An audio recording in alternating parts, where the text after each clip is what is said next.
সমগ্ৰ অসমবাসীয়ে মহান শিল্পীগৰাকীক কায়িকভাৱে হেৰুৱাৰ শোকত ডুবি থকাৰ সময়তে আমি লক্ষ্য কৰিছো যে ৰুমা দেৱী নামৰ মহিলা এগৰাকীয়ে ধ্যান কৰি লাভ কৰা জুবিন গাৰ্গৰ পুনৰ জনম সম্পৰ্কীয় কিছুমান তথ্য সামাজিক মাধ্যমত প্ৰচাৰ কৰি আছে। এই প্ৰসংগত প্ৰজাপিতা ব্ৰহ্মকুমাৰী ঈশ্বৰীয় বিশ্ববিদ্যালয়ৰ তৰফৰ পৰা স্পষ্ট কৰি দিব বিচৰা হৈছে যে জুবিন গাৰ্গৰ পুনৰ জনম সম্পৰ্কে প্ৰচাৰিত উক্ত তথ্য আৰু মতামত ৰুমা দেৱী ডাঙৰণীৰ একান্ত ব্যক্তিগত মতামত।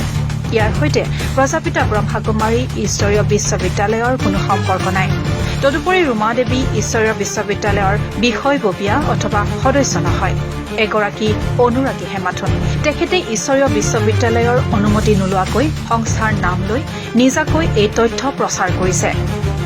প্ৰসংগক্ৰমে আপোনালোকৰ জ্ঞাতাৰ্থে জনাও যে প্ৰজাপিতা ব্ৰহ্মকুমাৰী ঈশ্বৰীয় বিশ্ববিদ্যালয়ৰ মূল লক্ষ্য হৈছে আত্ম উপলব্ধি, আধ্যাত্মিক জ্ঞানৰ প্ৰচাৰ আৰু ৰাজযোগ ধ্যানৰ মাধ্যমেৰে ব্যক্তি তথা সমাজৰ আধ্যাত্মিক বিকাশৰ লগতে সৰ্বাংগীন উন্নতি সাধন কৰা।